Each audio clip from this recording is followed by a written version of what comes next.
This is Harlem legend, no cap, no trap, no trap. Oh, this is Harlem legend, no cap, no trap, no trap.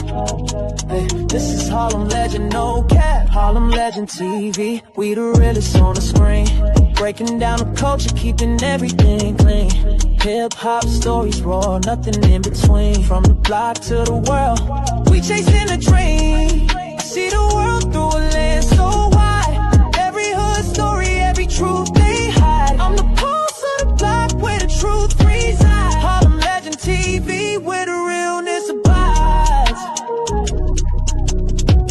Harlem legend TV where the realness abides. Harlem legend TV where the realness abides. Yo, yo, yo, yo, yo, yo. What's good, YouTube? It's your boy E or you, aka the Harlem Legend, man. Y'all already know what it is, man. Smash that like button, subscribe to the channel. Welcome to Harlem Legend TV, man, where we break down all street news, all celebrity gossip, man. Look, we don't make the news. We just break the news down. And this one right here, I gotta keep it 10,000. It may get a little nasty because I gave y'all a story about Pistolpete. Yes, Terror Squad Pistolpete from the Bronx. You heard? Representing Terror Squad. Oh, he told a story that, I mean, some say is unbelievable. You heard? Some say it's outrageous. But now today, I got to be real. I bring y'all the guy that's disputing all of this. The guy that the riot actually started over. Let's rewind, y'all. Let me put y'all on to what Pistolpete. Yeah, let me put y'all on to what he said that ruffled some feathers on the internet. Pay attention. It was like blacks against the Spanish, you know, and it wasn't even like that. It just in jail it becomes that.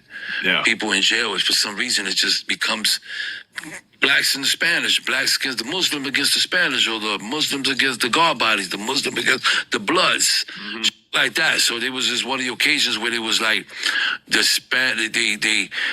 guy came from another jail. He had stabbed somebody else that I knew, and I just got to know this guy. But he's from the Bronx, straight up guy, cool guy. You know, amazing stand-up guy. And he tells me, yo, these guys over there was part of the that they did to me in another jail. They tried to cut me and this, that. And I was like, well, you want to feel like you got something you want to get off your chest? He said, yeah, I want to cut that back. And I was like, all right, so you cut him. So he went back, boom, he cut the guy. And then the guy was just not a regular guy in jail either. He was like one of the main guys, strong. And it was all from Brooklyn, and they turned it into a Brooklyn. They turned into a black thing. Right. And it wasn't even like that, you know, and it was so. Hey, we heard what he said, y'all. He didn't stop there. He went a little deeper. He had to make sure he cut a little deeper. Pay attention. This is real exclusive, bro. I went and I told everybody that was in my unit, everybody that was black that I know, you know, like my, you know, guard bodies that I know. K. Sean, yo, lock in, stay in your cell. Yo, Muhammad, stay in your cell. Why you telling me to stay in my cell, Pistol? Stay in your cell. You know, I said, all right, boom. So I told all my black friends, stay in the cell. We went out to the yard, boom. The guys ran down on the guy that cut the other black kid. They all ran down on him, almost killed him, an inch away from his heart, took him to the hospital. Now the whole jail was closed. Now they opened the jail again. And I go back out there and I say, okay, on this date, this is what we're going to do. This day, we're going to go out there, we're going to put the Puerto Rican flag in the middle of the flag, and we're going to stab everybody that's black. And I did that. I went out there and we did that. We put the flag and I stabbed everybody. And the guy that was the main guy that was getting away, he was handcuffed, shackled. They was escorting him out. Yeah. And I ran down, chased the police down, backed them down, and cut him out in front of the police. Wow. And they took me to the cells. They took me to the showers and put the beats on you. And smacked me so hard because I had to raise in my mouth. I got away with it. And the police is looking at me from the tower. And he turned me around. I was like, yeah, it's time to spit it. And I was like, there, and the fuck, he started his mouth. He got in his mouth. And and they took me to the thing, and they were like, take it out your mouth, smacking me. And for the first time in my life, I almost swallowed the. Now I thought about swallowing the joint. This is wild, y'all, because there's a lot of OGs that's not feeling this, right? Shout out to the Big Fruit Podcast. You heard, make sure y'all go subscribe. The Big Fruit Podcast. He actually interviewed the man himself. Yeah. The man that actually started this whole riot. You heard? He's a Muslim brother. He goes by the name of Brizz, aka Brandon. You heard? He's a Muslim brother, Brooklyn, Queens. You know, this is how he giving it up. He did 28 years in the penitentiary. Pay attention. Got me home. I've been home 9 years. Congratulations. I served, unfortunately. Thank you, brother. Praise be to Allah. I served, unfortunately, 28 years, from the age of 16 to 44 years for murder in the second degree. Fought my case the entire time. Absolutely. And did so much research and so much litigation that I was able to get other people home. You know, I was able to get other people time cuts. I was able to put some money in my pocket. So this is, and I'm just keeping and sticking to the things that work. But one thing we are not going to do, Fruit, is we are not going to be liars. There's no need to tell tall tales. You know, I stayed silent because I was so happy to see somebody that was in the belly with me, even if they was the ops. I ain't like, bro, there's dual things going on with this whole problem. Number one, you saying that dudes was punks indirectly, and even though you said we was live, indirectly you saying we punks. And then the second thing is you ruining and squandering great credibility that can be used to transform human life. So as y'all can see, homie's on another level. You heard? He got his mind, body, and soul right? He's older now. He's not with the effery. He does confirm though that Pistol Pete was his op. But now let's get into the tall tales that was told, because he's saying this never happened. Pay attention, y'all. On YouTube and the internet with the other Pistol Pete telling the story about the Kaksaki riot in 1990. Yes, sir. We was thrown off with the story. Like the story itself just threw us off. You know what I'm saying? Actual facts. And me knowing I wasn't there, but at the same time, me knowing I knew some of or most of the people that were there, I just laid in the cut. Unbeknownst to me, Brizz hit me up, and here we go. You know, that black and brown disunity is crazy. I need to say that first and foremost. You know, the brother Pistol Pete ops back in the days, you know, he got involved in something that wasn't his concern. But I always respected him because he ain't no punk. You know, and we was cool at one time. It's just that, you know, they didn't like, I'm the Brandon. My name is Brandon. I'm the brother that they mentioned that the whole thing started from. July 10th, 1990. I was there. It was me, the brother attacked in the yard while I was playing chess. He came at me with a weapon. He hit me in the shoulder. I'll keep it kind of short. He was getting the beats put on him because that's what I do. I use these hands, and you know, pistoling them. They started converging. They got involved. They was holding him down just on the strength that he was a power rule. Can you hear me, brother? Absolutely. We got you. All right, you're a great listener. I just want to make sure you can hear me. So, they was holding him down on the strength that he was a power rule. He was Spanish. He was Puerto Rican. And like I said, I was putting the beats on him. They started converging. In the midst of all the melee, somebody reached over and cut me. I was trying to get my thing out. But police converged on me, took me out. Like I told Fru, I was so tight, I almost got it on with Jake because, you know, I was just mad. You know, I wasn't used to somebody getting the best of the situation. I usually get the best of the situation. Whoa, you heard? Yo, things get deep, y'all.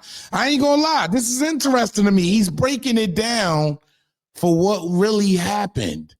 He didn't stop there, y'all, because he even told us, Pistol Pete is a real one. You heard? He's a real dude. He was getting it in. I don't understand why fib. Pay attention, y'all. The very next rec period, my two homies, I'm just gonna say J and G, Big G and J, they came out the very next rec period, and Brooklyn and Queens action. Big G was from Queens, and Jay was from Brooklyn. Came out, and they almost killed homeboy because they knew what it was. So when I was going in the yard, let me just backtrack real quick. When I was going back in the yard, when I was coming in, because I was cut, I walked by the mess hall house, and my son Jay was there, right there. And like divine providence dictated that all people would be right there in the day room in the house. And I was just like, yo, Mills, Nils, Nils. Right. That's how we used to talk. I ain't want Jake to know what I was saying. So I was like, yo, Mills, Nils, Nils, Mills, Nils, Nils. And he picked it up. And the very next rec period, they almost laid homie down for good. They had to cut him open. It was crazy. Street smarts and common sense, they wasn't there, but they was able to dissect based on their prison experience and street experience and just knowing how this thing go. Wild Bill and some of the brothers from the Bronx, they put up a great thing. You shout them out. We not haters. No question. They put up a show dissecting the lies of Pistol Pete, straight lies. Mm-hmm. And they was accurate. I even had to big up them. And again, I don't look at Pistol as my ops now, but right. I gotta keep it real. You know, it's truth over falsehood. This is getting deep, y'all. I ain't gonna lie.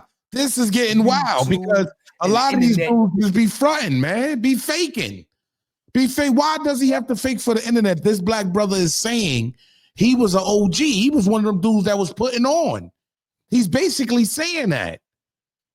Remember him going to the yard? Yeah, this is what Pistol Pete said. He went to the yard and put a Puerto Rican flag in the middle. He also addresses that, y'all. It just gets nastier. Pay attention. So now getting back to the Puerto Rican flag in the yard, tall tale, right? So my two homeboys, they almost killed Home Skillet, right? So now the police is leading my man Big G out the yard. And Pistol, true indeed, he ran across the yard and he scratched my son. Nothing major, but he got a little scratch. But all of backing the police down and through the Puerto Rican, that's a lie, because when he scratched son, he got arrested as well. They arrested him and he was keep locked, and then he went to the box. We all landed in the box. I was involved because of the cut, and then I tore somebody up. Up in the reception area because I couldn't get the dude that I had hit up on a previous occasion. He was up and involved, so dudes was working with him. So I tore him up because I couldn't get him. So that's how I was giving it up. I slung steel. We was slinging steel. Dudes was playing razor tag. I came from Elmira Pop. I was slinging steel. You know what I'm saying? So I tell that story not to try to big up myself. They ain't care nothing about that. I'm doing something positive out here now. Right. But what I tell that story because we all landed in the box. That's the point of me telling that. Pistol Pete was in the box. Now go back again. Pistol Pete was already in the box when the second incident happened. The incident happened with me. The very next rec period, my homies almost killed the cause of the problem. Now, a day later, that was the big riot in the yard. Pistol Pete was already locked up. So when did he throw a Puerto Rican flag up? Okay. Now, let me say this. It is a possibility to make some stuff in prison because prison, the most creative minds exist. So it's a possibility that you can get all the stuff to make a flag. You could do that, but it did not happen. The only time I heard about it, and I'm still trying to fact check it, the only time I heard about somebody doing that was Blue Boy doing that. I heard. Don't quote me on it. I heard that Blue Boy threw the Puerto Rican flag up and he tore some dudes up in Comstock. I gotta be real, y'all. Is these dudes emulating other people? Does Pistol Pete and the name he has, does he even have to do that?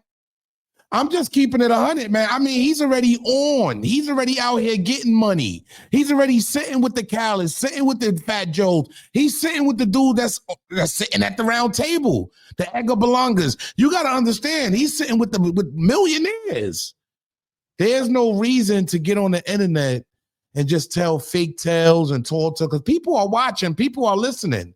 OGs is speaking out. Y'all let me know, man. Y'all get in the comment section and let me know, man. Is he out of pocket for this? You heard? Did this brother tell the truth? Do y'all believe him? He didn't say he was no punk. He said he was getting it in. But that was just a big story that he told up there, and it was a big fib.